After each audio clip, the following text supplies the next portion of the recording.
Hi, you. How have you been? Where have you been? I feel like I haven't seen you in 7 days. Been days. How are you, girl? Mixed signals as usual. You know how I do. I'm feeling very rested, which I think you can tell from my complexion. Last time she was a little cry for help, but we did skincare, we got our hair right, and now I'm in a very sort of like textural ecru sweater, but with just a little bit of see-through bra action. You must have. So I'm back in my wheelhouse. Yeah. Good for you. Thank you. How are you doing, girl? Tell me all about it. Bro, I'm good. I'm reading extra from the Vampire Diaries tonight for you. So we're on brand. We're loving it. Nice. Wrapping up this Beaujolais. I'm getting really into French wines as I lean into just saying Beaujolais. I actually don't think I like French wine. I think I like saying the names of French wine. I'm also not sure that it's actually Beaujolais. I think it might be Beaujolais. Oh, I think it is. I don't care But because because I have a backup Pinot because that's how we play. yeah, ready to go. Florida's so hot, I She's have to chill my red. Oh my god. I was gonna say she's waiting in the wings. No, that's terrifying. When you have to chill your red wine, get It help. goes, so if you like open a bottle, even with the sealers, in 8 hours, it's like fucking communion wine. It's disgusting. It turns to vinegar so fast down here. The humidity's crazy. Oh So my like you're just gosh. like, oh, I guess I'll just drink this bottle tonight because that's the option. So is the thing with communion wine that they just keep it forever? Is that the thing? Yeah, because it's like such a low alcohol, like ABV. It's like vinegar. Yeah. Gross. Well, it's better than, I used to be in the Presbyterian church until I was maybe 5, and my parents were deacons for a little bit. And the Presbyterians get discount grape juice and water it down a little bit so it lasts longer. So, like, no one's having fun. At least we had real wine. I skipped it at my first communion, though. Get in the chat if you also skipped the wine at your first communion because I thought it was gross to share a collective chalice. It is, actually. In a Get in the pandemic? chat. Get in the chat for this topical thing. Well, like all the cults did the little like cuppies, right? When they would like drug everybody with Kool-Aid or kill them with poison. Yeah, that's what we do in So my cult. yeah. No, yeah. Oh my god, Yeah, girl, you get my invite in the mail? Join my I cult. surely did not. Yeah. It's literally just doing this. Like, that's all we do. We just get on Zoom and, like, cackle at each other. Which I love. Yeah. Yeah, no, girl, I'm good. I'm good. I like your glass tonight. I like sometimes you have a cocktail in a rocks glass and it throws me off. I do. You're like, who is she? Where's the stemware? I love a cocktail glass because it brings a bit of drama to the moment, wherever you are, whatever you're doing. You know? Like, it's just something you can Yeah. swirl. And also, I like drinks up and not on the rocks because I think while the ice is nice, it's too much water. Well, it disintegrates the mixology of the cocktail, right? Right, it changes the ratios. And then you're drinking something else. And I don't know who she is, but I don't like her. Girl, tell me about it. Very mysterious. We're I feeling very mysterious tonight. I think we are. I am pretty excited, Mm-hmm. dear viewers, to talk about this topic tonight. I've been thinking a lot about it, and that topic is self-improvement. Oh, I was gonna say decoupage. Um, Unlike what I wanted to call our two-person improv group, self-improvement. Self-improvement. You know what? I stand by that. I think that's fabulous. Um, But I'm going to throw it to you because you picked the topic tonight, and you don't always, right? It's a collaboration, mhm. always. But you brought this topic to the zeitgeist. Well, I can't imagine why, because I have absolutely nothing to improve on. So, It's true. what do I you feel do like when you're you see perfect? so much around you that people need to fix. Yeah. Fix I yourself. want everyone to level up a little bit so that I don't have to be so tired. That's what Katya says.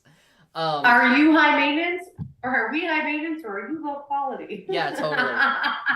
No, self-improvement is one of those things where I've been really, I think I've talked about this before in an episode this year. I've been really into the idea of readiness because we want to be able to like work on improving our relationships or say sorry to somebody because we did something wrong or do all of these things that are actually emotionally demanding. But we don't ask ourselves what would it take for me to be ready to start that work. And so I was thinking about that with self-improvement. Like we want to, I don't know, self-improvement is just 5 steps away. You know, there's like lots of self-help books and you're one hot bath away from completely changing your life. Right. But what do you have to do to be ready to start? Because for me, I'm very busy. My focus is much worse since the pandemic. I've become like a master multitasker, which is Right. not a thing. I think I texted that to you the other day, and as soon as I texted it to you, I was like calling my own bluff. Well, like, but I think that is a myth in general, right? yeah. Mm-hmm. Like I don't think that exists. So I think you have to relinquish and release yourself from the burden. I also think like there's so many symptoms psychologically and physically from the pandemic that we haven't really processed. Yeah. Do you have any Like ideas? Like any examples? like my memory isn't what it used to be. And my memory is great. Like For sure. I memorized all of Romeo's major monologues from Romeo and Juliet when I was failing English and did them and recited them. And our teacher was like, well, I expected them to be Juliet's monologues. And I was like, you didn't get specific. So here we are. But it was just so much, my brain, the rote memory was so different than it was before. And I don't know if it was the trauma, I don't know if it's long COVID, whatever it is. Yeah. But there's just these like physical and psychological symptoms that people just are still managing, but not actually addressing. Yeah. So even what does a path to self-improvement look like before and after the pandemic? It's different. It's long and gnarled. It's a storied path. I'm going to tip this down just a little bit. There she is. I'm going to fix my lipstick while you do. Oh, that's a nice angle. So anyway, self-improvement.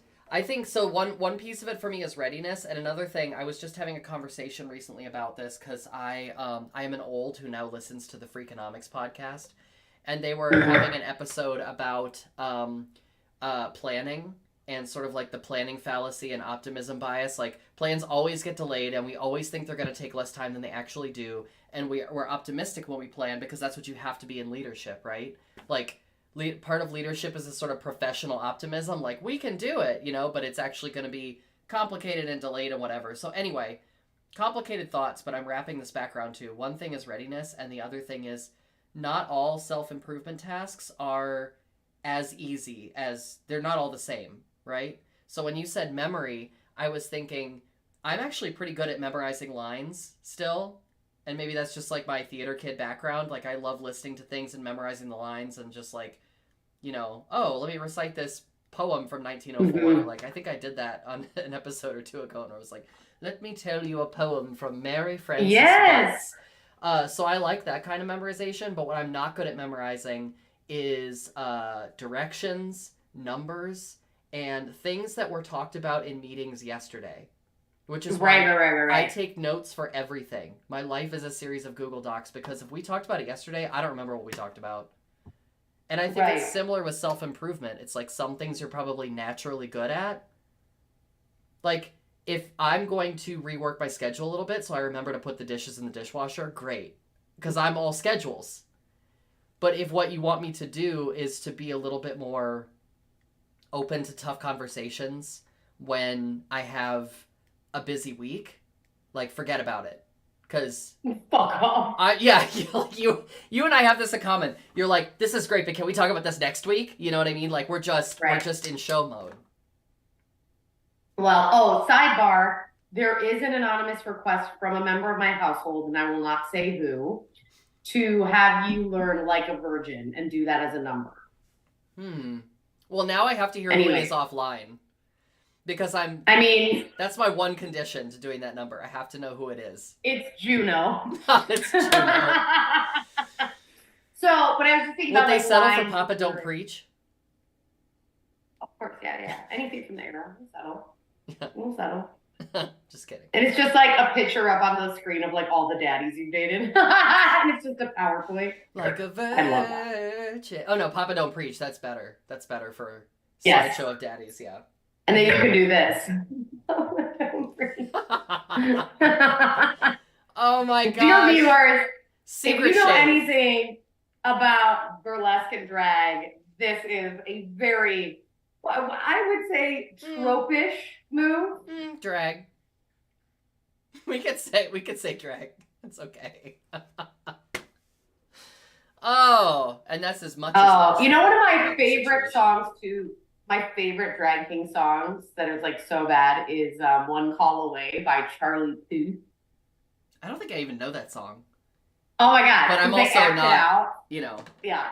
They'll be like, I'm only one call away. Oh, Oh, no. it's so good. Oh no. I love it. I love a drag queen who's like, if you are deaf, you will know this song. You know what I mean? They're like, we are gonna act out every move. I love it.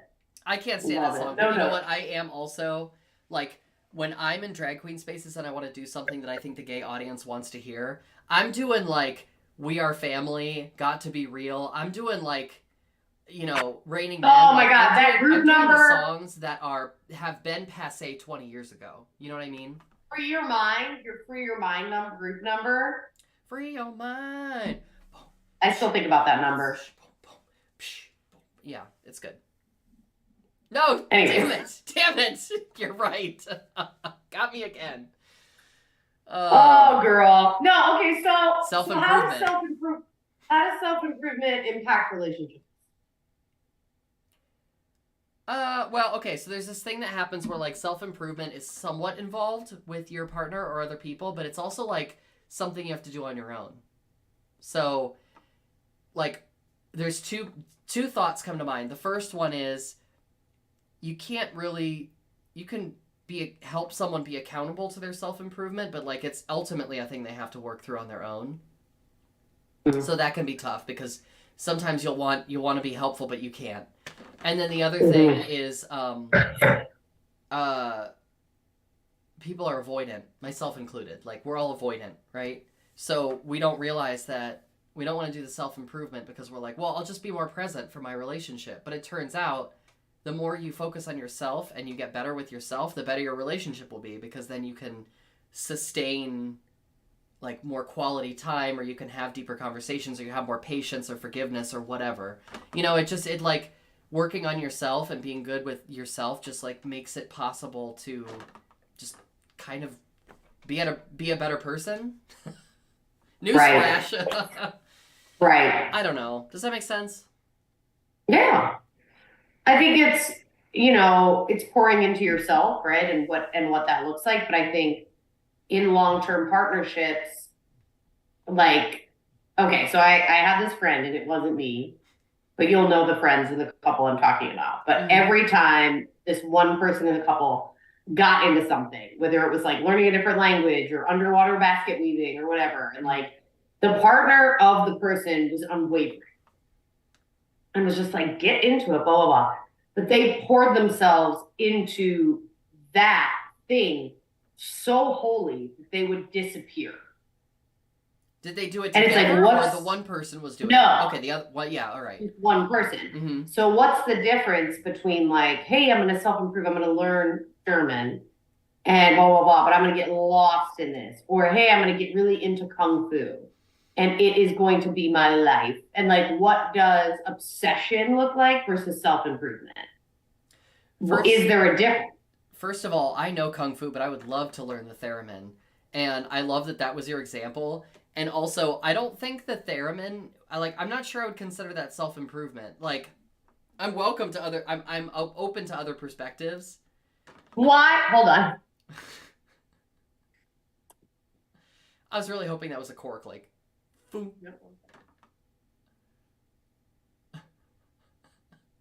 Keep waiting. I wish I could have heard that, but your microphone didn't pick it up.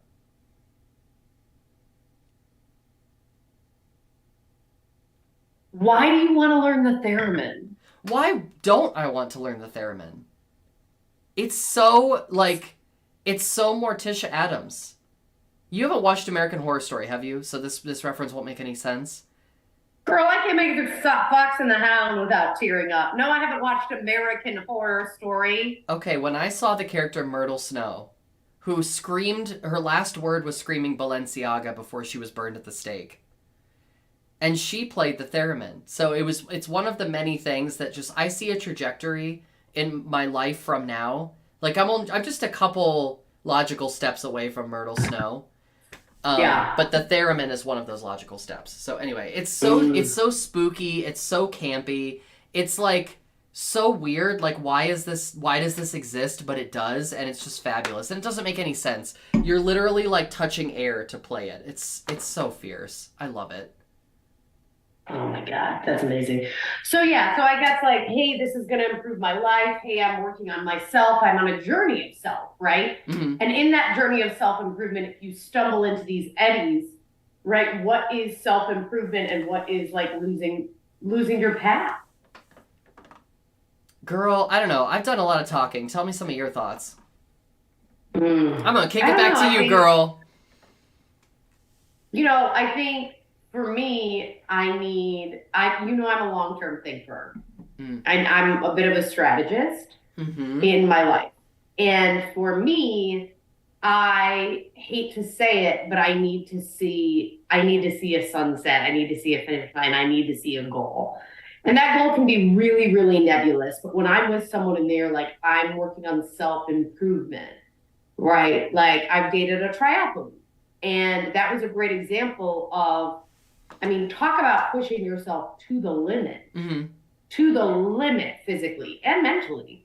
I don't really think there's anything more physically demanding than a triathlon. My dad is an Ironman. He's a triathlete. And I think for me, what I see in the races and everything else is as I zoomed out, I was like, to what end? Like I could not, for me, from a psychological standpoint, amazing and do it and absolutely do it, but it can't be your only vehicle for self. That can't be it.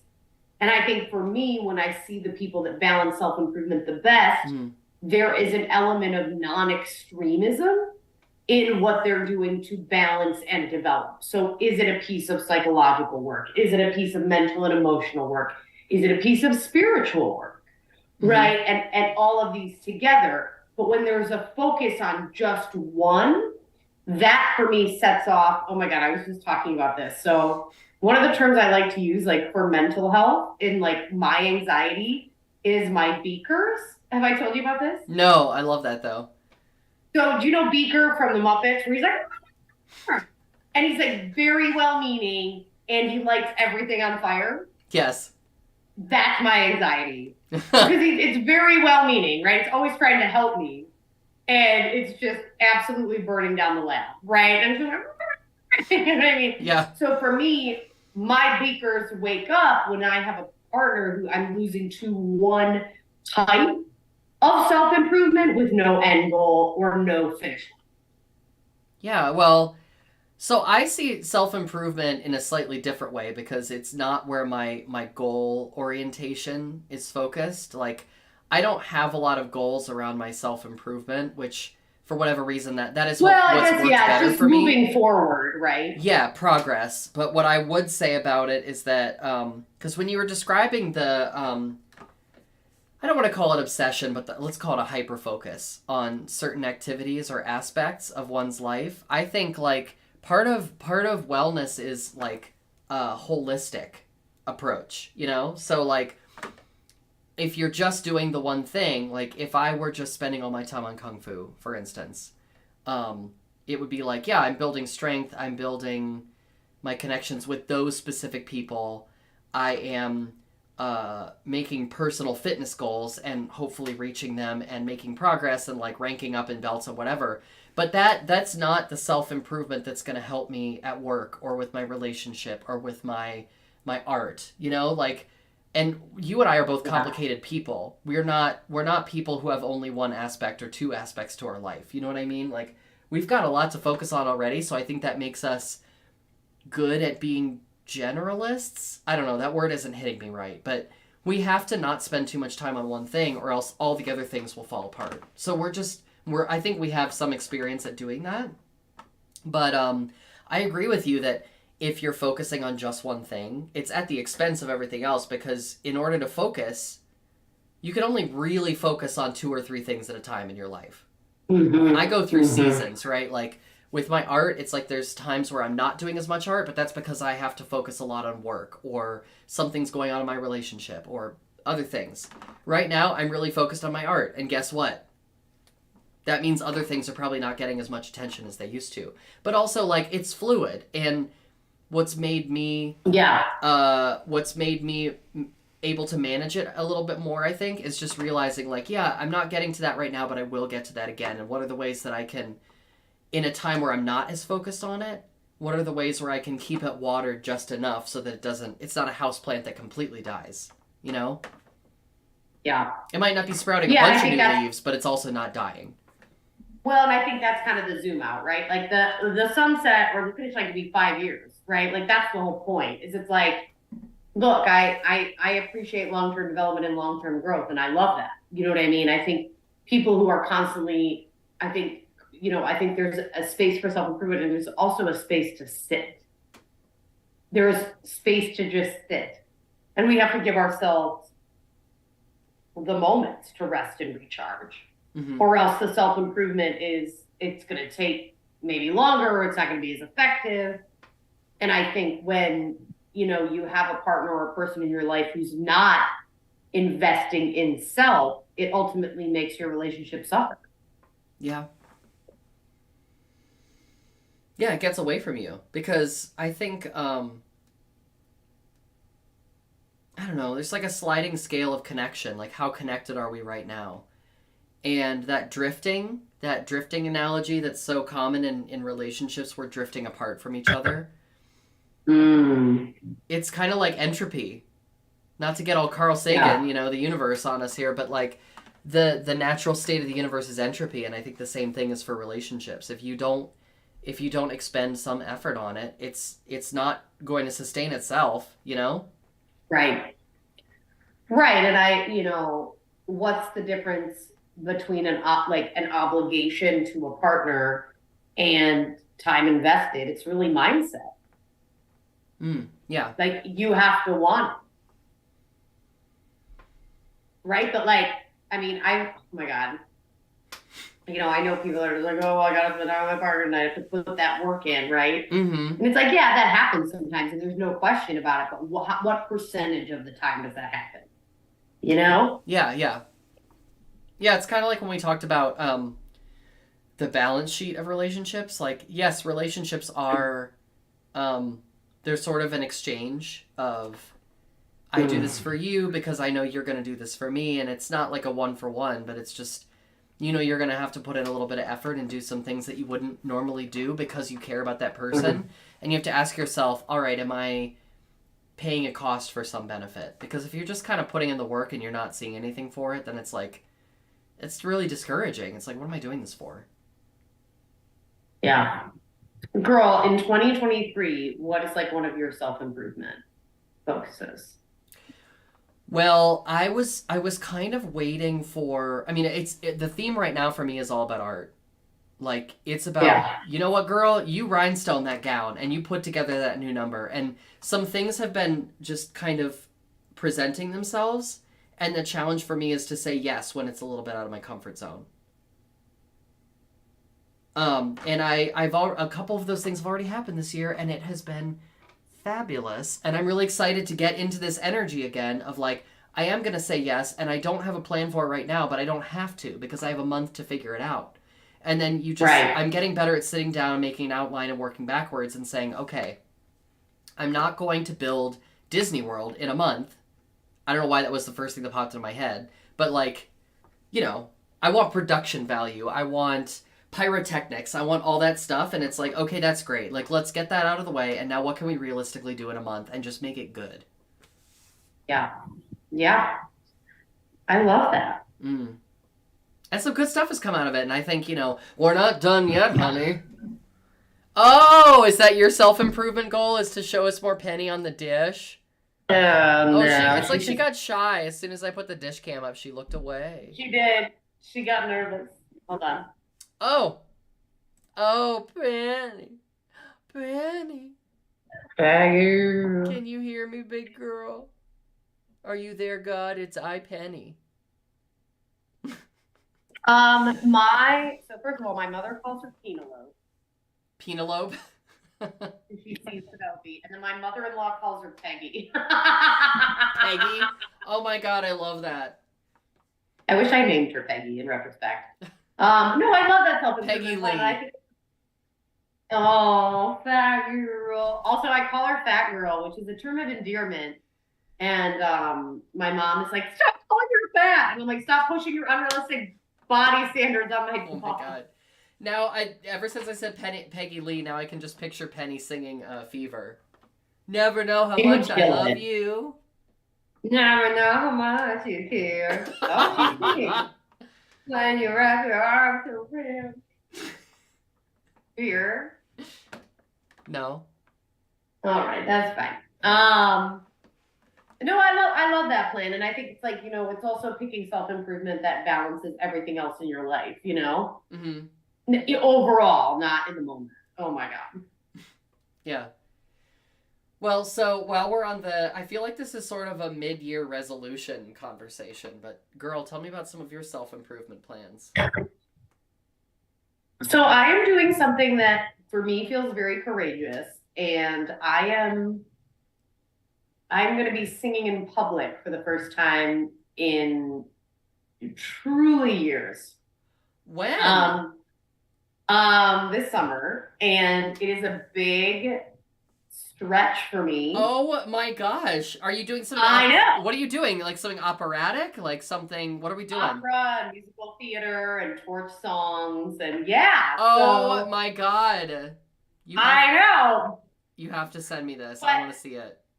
Oh my God, I'm not recording it. I might. I don't know. We'll see. But, I was thinking about it, and one of the things I'm really excited to do in this recital with a couple other professional singers is sing the songs that I never got to sing about women as a woman, right? So I'm gonna sing like "On the Street Where You Live" from My Fair Lady. Yeah, I was just like listening Freddie to that sings this morning. Oh, it's a great jam. Yeah. But and I'm gonna do like a duet with another woman, and it's a romantic duet, and just kind of like queering up the musical and operatic standards of what was like my suppressed queer youth.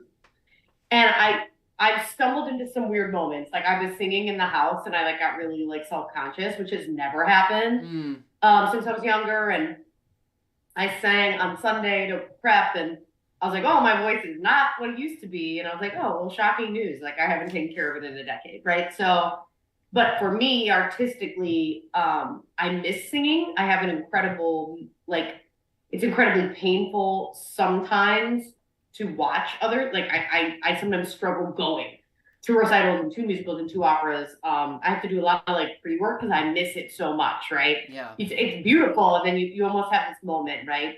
So I'm kind of, I don't know, but again, it's something where I'm working with artists who are incredibly giving and humble and like flexible on where my voice is. Mm-hmm. And instead of my self-improvement is relinquishing my need to be perfect and relinquishing my need, to sound like I did when I was 20. Because I just don't.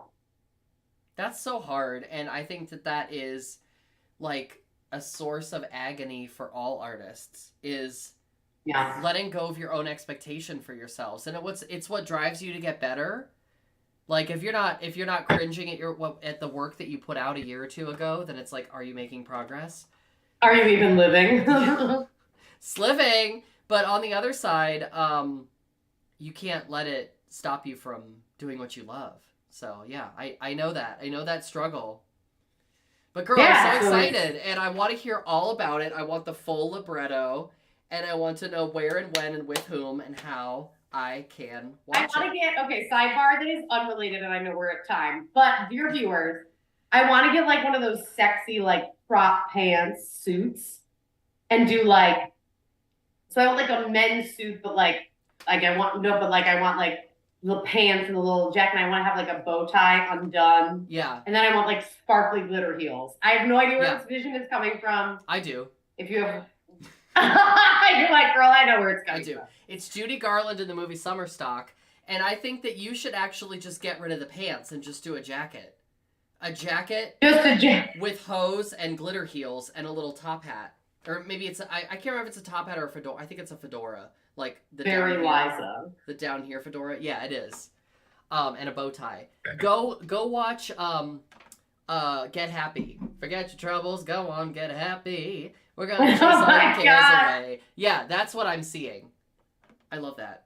And then, oh girl, this is gonna be a whole thing. We don't need to get into it all in the dish, but you need to put Yes, we do. you need to put your hair up in a bun and tuck it under the hat, and so then at some Yeah, point yeah. you do like a and your hair comes out. Yeah, exactly. You need that. Yeah. I love that. I feel very deeply for this moment for you. I'm so glad. Well, dear viewers, we have been vulnerable and drunk. You're welcome. You're welcome. And also, if you don't like it, we'll see you next week. Subscribe to our YouTube channel. Yeah, I wish we were exactly. drunk. Girl, remember when we could get actually drunk on a Tuesday? Remember that? And like wake up and be fine. Oh, I thought you were saying pandemic stuff, but you talking young stuff. Oh, young stuff. Can't do the young stuff anymore. I can barely do a back bend. Girl, I've never been able to do back then. I was like 18 and couldn't do that shit. Well, Nailed it. come over to my camera. Anyway, you know what? As is our wont, we have delved deeply into truths this evening, and we're not done yet. So if you want to hear more from us, you can tune in next week at 7 p.m. Eastern Standard Time, or Thursdays when we feel like it. And on that note, we'll catch you later. Take care, be safe. Bye. Bye.